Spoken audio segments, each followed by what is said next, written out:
Boa tarde a todos, sejam todos bem-vindos à Casa de Fabiano de Cristo, nesse momento de reflexão, de prece, onde sabemos que mesmo estando conectados virtualmente, estamos recebendo tudo aquilo que nós estamos precisando e buscando. Na tarde de hoje, dando seguimento à leitura do livro Opinião Espírita, psicografado pelas mãos de Chico Xavier e Valdo Vieira, pelos espíritos André Luiz e Emmanuel.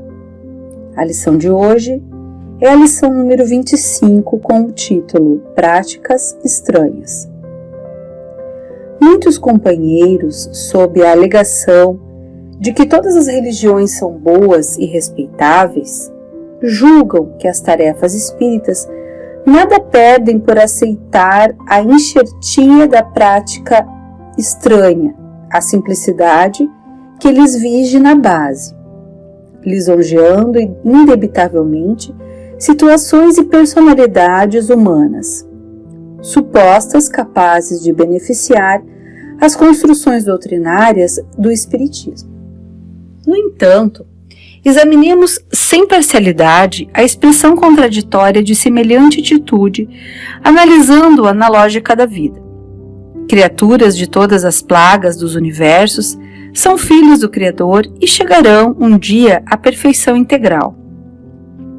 Mas no passo evolutivo em que nos achamos, não nos é lícito estar com todas, conquanto respeitemos a todas, de vez que inúmeras se encontram em experiências diametralmente opostas aos nossos objetivos que nos propomos para alcançar. Não existem caminhos que não sejam viáveis e todos podem conduzir a determinado ponto no mundo. Contudo, somente os viajores irresponsáveis escolherão perlustrar atalhos perigosos e desfiladeiros obscuros, espinheiros e charcos, no dédalo de aventuras marginais ao longo da estrada justa. Indiscriminadamente, os produtos expostos no mercado são úteis, mas sob a desculpa do acatamento que se deve a todos, não nos cabe e sem qualquer consideração para com a própria saúde. Águas de qualquer procedência liquidam a sede. No entanto, com a desculpa de que todas são valiosas, não é aconselhável que se beba qualquer uma, sem qualquer preocupação com a limpeza, a menos que a pessoa esteja nas vascas da sofreguidão, ameaçada de morte pelo deserto. Sabemos que a legislação humana, obtida à custa do sofrimento, estabelece segregação dos irmãos delinquentes para o trabalho reeducativo, sustenta a polícia rodoviária para garantir a ordem da passagem correta, mantém fiscalização adequada para o devido anseio nos recursos destinados à alimentação pública e cria agentes de filtragem para que as fontes não se façam veículos de endemias e outras calamidades que arrasariam populações indefesas. Refletamos nisso e compreenderemos que assegurar a simplicidade dos princípios espíritas nas casas doutrinárias, para que as suas atividades atinjam a meta da libertação espiritual da humanidade, não é fanatismo e nem rigorismo de espécie alguma. Porquanto, agir de outro modo seria o mesmo que devolver um mapa luminoso ao labirinto das sombras. Após séculos de esforço e sacrifício para obtê-lo, como se também a pretexto da fraternidade fôssemos obrigados a desertar do lar para residir nas penitenciárias, a deixar o caminho certo para seguir pelo cipoal, a largar o prato saudável para ingerir a refeição deteriorada e desprezar a água potável por líquidos de salubridade suspeita. Em doutrina espírita, pois, seja compreensível afirmar que é certo respeitar tudo e beneficiar sem complicar a cada um de nossos irmãos, onde quer que se encontre. Mas não podemos aceitar tudo e nem abraçar tudo, a fim de podermos estar certos.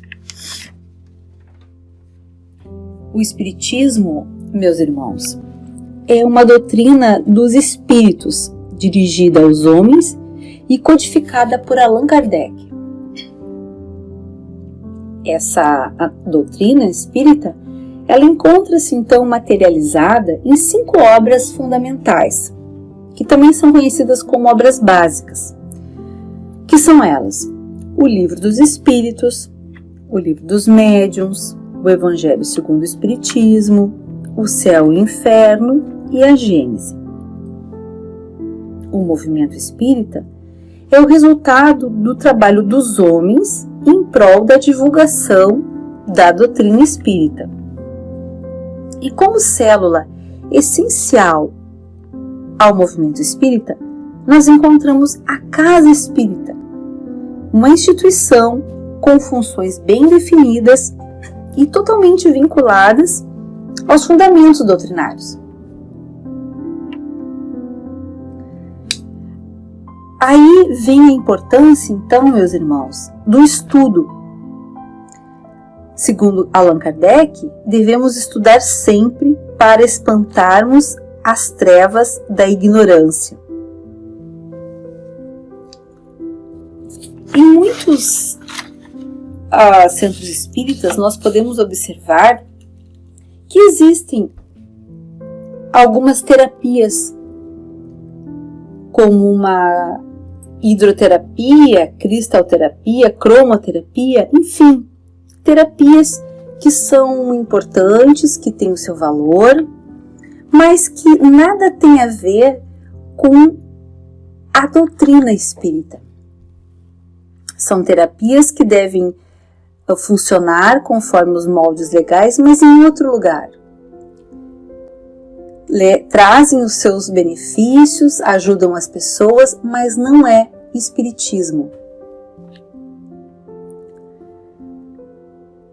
A doutrina espírita, ela não tem imagens, ela não tem dogmas, ela não existe rituais no espiritismo.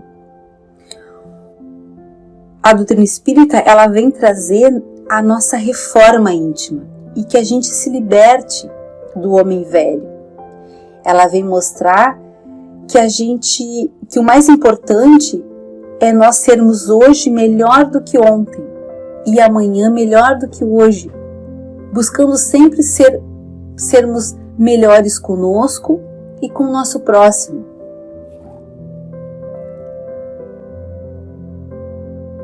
O Espiritismo, ela é uma doutrina de educação integral, de higiene mental e moral.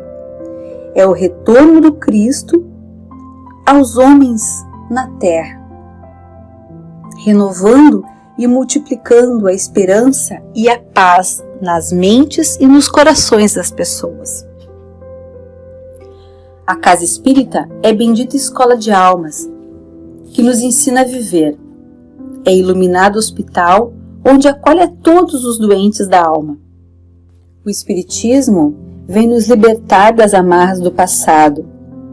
A Casa Espírita é um celeiro de esperanças na inquietude da noite das aflições por ofertar luz do Consolador. A doutrina espírita, meus irmãos, ela é uma filosofia, uma ciência e uma religião. Conforme Viana de Carvalho escreveu, ele nos diz que Espiritismo é uma religião da ciência como ciência da filosofia. É ao mesmo tempo a filosofia da religião, e sua ética não se estratifica na moralidade das convenções transitórias, nem se resume a dogmas atentatórios à razão. Com fundamentos na revelação mosaica, através do insubstituível código do Decálogo, sempre oportuno e novo em toda a sua elaboração, abranda com a excelsa beleza do Evangelho do Cristo a aspereza severa das antigas leis de Italião, dando cumprimento às promessas dos profetas e de Jesus. Doutrina que acompanha o progresso do conhecimento e estimula novas formas de averiguação e pesquisa, não se detém nas conquistas conseguidas, antes projeta para o mundo das causas as suas alocuções filosóficas, facultando empreendimentos mais audaciosos e profundos, tendo em vista o investimento homem. Esse sim, objeto essencial da sua obstinada busca transcendental. Tenhamos todos uma boa noite, em nome de Deus, de Jesus e de Fabiano de Cristo.